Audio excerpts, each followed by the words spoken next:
ہم بات کر رہے ہیں physical development of children 8 to 11 years of age. اس میں ہم دیکھ رہے ہیں کہ کس کس طریقے سے باڈی میں ہمارے چینجز آتی ہیں بچوں میں۔ تو اگر ہم فزیکل ڈیولپمنٹ دیکھیں 8 سے 11 سال میں، اور اس میں فزیکل چینجز دیکھیں کہ جسمانی طور کے اوپر اس ایج گروپ میں بچوں میں کیا چینجز آتی ہیں، تو اس میں by the beginning of middle childhood children typically have acquired a leaner, more athletic appearance۔ کہ اگر اس ایج کے آپ بچے دیکھیں تو وہ زیادہ دبلے پتلے ہوں گے، اور ایتھلیٹک فگر، یا دوسرے معنوں میں ہم کہتے ہیں کہ مسکولیرٹی کی طرف ان کا جسم جو ہوگا وہ زیادہ مائل ہوگا، اور ان کو اس ایج میں وہ فزیکلی زیادہ ایکٹیو بھی ہوتے ہیں، اور مختلف سپورٹس میں یا مختلف ریکریشنل ایکٹیویٹی میں یا مختلف ایسی ایکٹیویٹیز میں جس میں ان کی جسمانی جو خد و خال جو ہوتے ہیں وہ زیادہ نمایاں ہوتے ہیں، اور اس ایج میں زیادہ تر بچوں کے اوپر آپ کو وہ کوئی فیٹ ریشو یا اوبیسٹی کا عنصر اتنا زیادہ نظر نہیں آئے گا۔ Girls and boys still have similar body shapes and proportions until both sexes reach puberty۔ 8 سے 11 سال تک کی ایج میں جو جینڈر ڈفرنس جو ہوتا ہے وہ ہم کہتے ہیں کہ وہ اس طریقے سے نہیں ہوتا جو کہ letter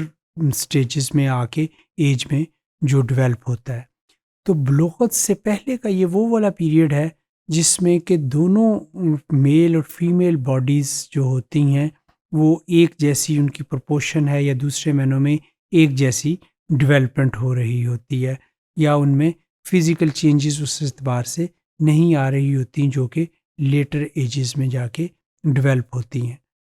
the process where by the children sexually mature into ten agers and adults, کہ یہ یہاں پہ اس وقت تک بچے جو ہوتے ہیں وہ ایک جیسے ہی ان کے جسمانی خد و خال جو ہوتے ہیں ان کی ڈیولپمنٹ بھی، اور ان کا جو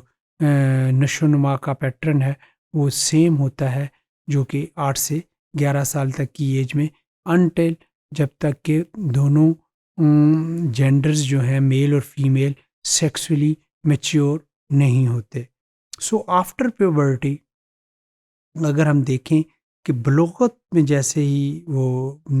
دونوں جینڈرز جو ہوتے ہیں وہ قدم رکھتے ہیں یا پیوبرٹی کی طرف بڑھتے ہیں، تو secondary sexual characteristics like breasts and curves in females, کہ فیمیل میں بریسٹس کی ڈیولپمنٹ اور ان کے باڈی کی جو شیپ جو ہوتی ہے وہ ڈفر ہونی شروع ہو جاتی ہے، جبکہ اسی طریقے سے بوائز کی یا میلز کی بات کریں تو ان کی وائس جو ہے ڈیپر وائس ہو جاتی ہے، یا دوسرے معنوں میں بھاری آواز جو ہوتی ہے وہ ڈیولپ ہوتی ہے، شولڈرز جو ہوتے ہیں ان کے براڈر ہونا شروع ہو جاتے ہیں، اور وہ میل خصائص ان میں جو ہے وہ پراپرلی ڈیولپ ہونا شروع ہو جاتے ہیں۔ Make distinguish females from males much easier, اور اس ٹائم میں جو ہم کہتے ہیں کہ بلوغت کا جو پیریڈ ان میں ایڈولسنس کا یا پیوبرٹی کا جو پیریڈ جو ہوتا ہے جو جب ڈیولپ ہوتا ہے، تو اس میں جو ان کی ڈیولپمنٹ اور ان کے باڈی کے جو خد و خال جو ہیں وہ اس طریقے سے نمایاں ہوتے ہیں کہ دونوں میں فرق نظر آنا شروع ہو جاتا ہے کہ یہ میلز ہیں اور یہ فیمیل ہیں، اور اس میں جینڈر ڈفرنس جو ہوتا ہے وہ ابھر کے زیادہ سامنے آتا ہے نسبتاً اس کے جو کہ پری ایڈولسنٹ پیریڈ ہے، جو کہ پیوبرٹی سے پہلے کا پیریڈ ہے۔ اس میں ان کی باڈی کی پرپورشن یا اس میں ان کی وہ والی فزیکل چینجز آپ کو نظر نہیں آئیں گی۔